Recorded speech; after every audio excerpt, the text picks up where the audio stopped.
En la pequeña aldea de Scole, en el condado de Norfolk, Inglaterra, ocurrió a mediados de la década de 1990 algo que desafía la razón. En la penumbra de un sótano, luces flotantes danzaban en la oscuridad, voces sin cuerpo susurraban respuestas y objetos sólidos parecían materializarse de la nada. Este conjunto de fenómenos insólitos, investigado entre 1993 y 1998, pasó a conocerse como el experimento Scole, uno de los casos paranormales más intrigantes y polémicos jamás documentados.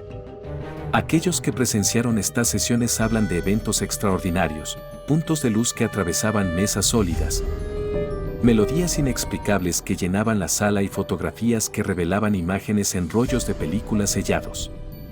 La historia comienza en 1993, cuando un grupo de entusiastas de los fenómenos psíquicos formó el grupo experimental de Scole en el tranquilo pueblo del mismo nombre.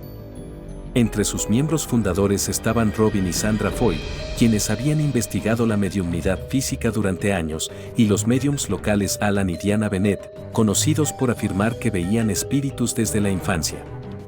Las sesiones tenían lugar en el sótano de la antigua casa de campo alquilada por los Foy, un recinto apodado la Scole Hall, acondicionado especialmente para las sesiones de espiritismo.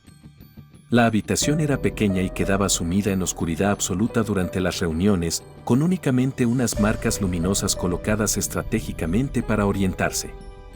Las primeras sesiones obtenían resultados modestos, pero para octubre de 1993, tras designar a Alan y Diana Bennett como médiums de trance, la actividad aumentó considerablemente. Con el tiempo, la fama de los fenómenos de Scole se extendió. En 1995, intrigada por los informes, la respetada Sociedad para la Investigación Psíquica, SPR, de Londres envió a 3 de sus investigadores senior para observar y estudiar el caso. Estos eran Montag King, Arthur Ellison y David Fontana, todos científicos con experiencia en investigar lo paranormal. Su participación se extendió por 2 años. Entre 1995 y 1997 estuvieron presentes en al menos 18 sesiones de Scole como observadores e investigadores oficiales. La llegada de la SPR aportó un marco más riguroso y documental al experimento, tomando notas detalladas, grabando audio y conservando evidencias físicas para su análisis posterior. Sin embargo, desde el inicio hubo tensiones entre el deseo de los científicos de aplicar controles estrictos y las exigencias impuestas por los propios comunicadores espirituales a través de los médiums. Según relataron los investigadores, las presuntas entidades del más allá insistían en condiciones específicas, nada de luz durante las sesiones, ni siquiera cámaras infrarrojas y libertad para seguir sus propios métodos. Los investigadores accedieron en gran medida a estas condiciones, aunque expresaron cierta frustración. Habría sido deseable el empleo de un visor infrarrojo, pero con dolor por nuestra parte ni siquiera esto se nos concedió, admitió uno de ellos más tarde. Aún así, continuaron con la investigación, decididos a documentar lo que fuera que estaba ocurriendo en aquel sótano de Scole. Durante los 5 años de sesiones en Scole se reportó una amplia gama de fenómenos físicos supuestamente paranormales. A continuación, se presentan los más destacados. Luces flotantes, este fue quizás el fenómeno más llamativo en Scole. En plena oscuridad, pequeños puntos de luz aparecían de la nada y se movían por la habitación a gran velocidad. Los asistentes describieron que estas luces de espíritu eran principalmente blancas, aunque a veces viraban al rojo o verde, y podían flotar o cambiar de rumbo instantáneamente en el aire. En ocasiones las luces se posaban sobre las manos de los presentes o incluso parecían atravesar sus cuerpos, provocando sensaciones de cosquilleo y escalofrío. Era una bolita de luz blanca que se movía en la habitación en todas direcciones, a gran velocidad. A veces la luz se detenía en el aire y entonces tocaba a algunos de los presentes, dándoles pequeños choques eléctricos, describió el testigo ocular Pierre Seguet. Otros relataron que estas luces realizaban piruetas imposibles, dibujando círculos perfectos a gran velocidad, encendiendo cristales y domos de vidrio al tocarlos, golpeando mesas con un sonoro ping y respondiendo inteligentemente a nuestros pedidos. Sin duda, las luces inteligentes de Scole dejaron una impresión profunda en todos los asistentes. Además de las manifestaciones luminosas, muchos aseguraron escuchar voces desincorporadas dentro del cuarto. Estas voces, atribuidas a espíritus, surgían del aire mismo, conversando con los asistentes o respondiendo preguntas, sin pasar por la boca de ningún medium. En algunas sesiones, los investigadores grabaron en cinta psicofonías y hasta música de origen desconocido. En una ocasión, se oyó la interpretación de una pieza musical del compositor ruso Rachmaninoff, pese a que no había fuente de sonido visible. Sorprendentemente, dicha melodía resultó tener un profundo significado personal para Montague King, uno de los investigadores, dato que nadie más en la sala conocía, lo que dejó atónito al propio King. Otra faceta impresionante del experimento fue la aparición súbita de objetos físicos, denominados aportes. Los miembros del grupo y observadores relataron que diversos objetos se materializaban en la mesa en plena sesión, sin explicación convencional. Entre los ejemplos documentados se incluyen monedas antiguas, pequeñas figuras y hasta documentos históricos. En 1994, por ejemplo, apareció de la nada un periódico Daily Mail fechado en abril de 1944, en perfecto estado de conservación. Análisis químicos del papel confirmaron que se trataba de auténtico papel de época de la Segunda Guerra Mundial, algo asombroso dado que un ejemplar real de esa fecha difícilmente habría llegado intacto a los años 90. Un aporte particularmente conmovedor fue un delicado pañuelo de encaje con la letra H bordada, que supuestamente perteneció a la célebre medium Helen Duncan, fallecida décadas antes. Este pañuelo apareció durante una sesión años más tarde, cuando el grupo Scole realizó experimentos en España, y fue interpretado como un mensaje simbólico de aquella medium histórica.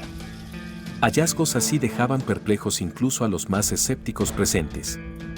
Quizá el elemento más asombroso a nivel de evidencia fue la obtención de fotografías, textos y dibujos en películas fotográficas vírgenes y selladas.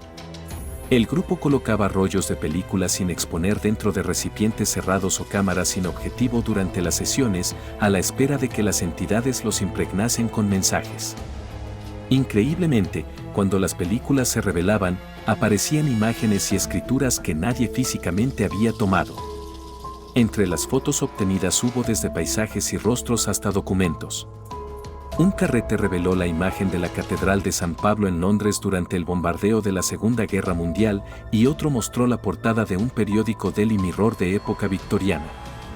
En otros casos, surgieron frases escritas en latín, incluso en escritura especular, es decir, al revés como en un espejo, y fragmentos de poemas en alemán arcaico impresos en la película. Uno de estos rollos, obtenido durante una sesión en Alemania, contenía un poema en perfecto alemán antiguo y bajo condiciones de control tan estrictas que los investigadores afirmaron que el fraude era impensable en ese caso. La obtención de psicografías y fotos en película sellada fue considerada por el equipo Scole como una prueba de contacto inteligente. Imágenes de personajes históricos como el escritor Sir Arthur Conan Doyle hicieron acto de presencia en las películas, a pesar de que, según los involucrados, esos retratos no correspondían exactamente a ninguna foto conocida en vida del personaje. Todo esto contribuyó a la reputación del experimento Scole como uno de los más exhaustivamente documentados en la historia de la investigación psíquica. En noviembre de 1999, la SPR publicó el informe Scole, un documento de más de 300 páginas que recoge detalladamente todas las sesiones observadas, las evidencias obtenidas y los intentos de explicación. Los tres investigadores principales, King, Ellison y Fontana, concluyeron en ese informe que, en su opinión, habían presenciado fenómenos genuinos inexplicables por métodos convencionales. Afirmaron haber descartado la alucinación colectiva o la sugestión y detallaron que pocos, si es que alguno, de los fenómenos de luces podrían haberse producido ni siquiera con equipos elaborados. De hecho, Montague King llegaría a declarar con énfasis: ninguno de nuestros críticos ha podido señalar un solo ejemplo de fraude o engaño. Varios testimonios de primera mano respaldan la verosimilitud de las experiencias. Uno de los más notables proviene de James Webster, un ilusionista profesional y miembro del Círculo Mágico de Inglaterra, quien asistió a 3 sesiones de Scole para evaluar posibles trucos. Tras sus visitas, publicó informes e incluso una carta abierta en la revista Psychic World.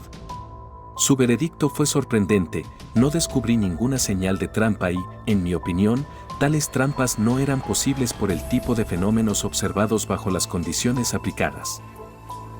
Que un mago escéptico concluyera esto otorgó cierto peso a la autenticidad del experimento. Asimismo, numerosos invitados y científicos independientes asistieron ocasionalmente a las sesiones y salieron convencidos de haber atestiguado algo extraordinario. Entre ellos se contaron ingenieros, profesores universitarios e incluso investigadores de la NASA y del Instituto de Ciencias Noéticas de Estados Unidos. Algunos de estos científicos quedaron tan impresionados que formaron sus propios grupos para intentar replicar la comunicación con las supuestas entidades de Scole. El grupo Scole continuó realizando sesiones hasta noviembre de 1998, cuando repentinamente anunciaron el fin del experimento. Según los Foy y los Mediums, sus comunicadores en el más allá les instruyeron que debían cesar las sesiones debido a una interferencia adversa que ponía en riesgo la calidad de los fenómenos. Tras más de 5 años y unas 500 reuniones en total, el círculo se disolvió. Sin embargo, la historia no terminó allí. Libros como El experimento Scole y el documental Las investigaciones del más allá mantuvieron viva la discusión. En 2004, Montague falleció de un infarto justo durante un debate público sobre el experimento Scole, subrayando de manera trágica el intenso interés que este caso seguía despertando. David Fontana continuó respondiendo a las críticas y publicó en 2006 un artículo actualizando el caso con nueva evidencia. Desde entonces, ningún mago o escéptico ha logrado reproducir convincentemente los fenómenos de Scole en condiciones similares. Incluso el psicólogo escéptico Richard Wiseman, tras leer el informe Scole, lo calificó de muy impresionante y no pudo proponer explicación normal para varios de los hechos reportados. El legado de Scole inspiró la formación de otros grupos de experimentación psíquica alrededor del mundo, en un esfuerzo por establecer lo que algunos llaman un Internet interdimensional. El experimento Scole sigue siendo, hasta el día de hoy, un enigma fascinante en la frontera entre la ciencia y lo sobrenatural. Abundan los testimonios de investigadores y testigos que aseguran haber sido partícipes de lo inexplicable: luces inteligentes que revoloteaban en la oscuridad, voces incorpóreas que respondían preguntas, objetos antiguos que surgían de la nada y mensajes impresos en película sellada.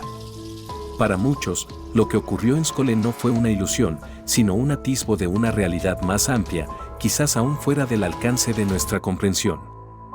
Y aunque algunos continúan buscando explicaciones racionales, lo cierto es que hasta hoy nadie ha logrado reproducir esos fenómenos en condiciones similares ni desmentir de forma concluyente su autenticidad.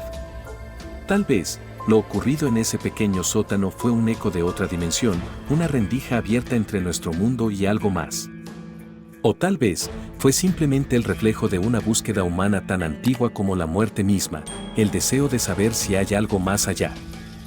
La experiencia de Scole no ofrece respuestas definitivas, pero sí una invitación: mirar con curiosidad y cautela aquello que escapa a la lógica. Porque a veces, las sombras no ocultan, sino revelan. Gracias por acompañarnos en Nocturnia Paranormal. Si te gustó el video, síguenos y compártelo con más personas. Nos vemos, como siempre, en la oscuridad.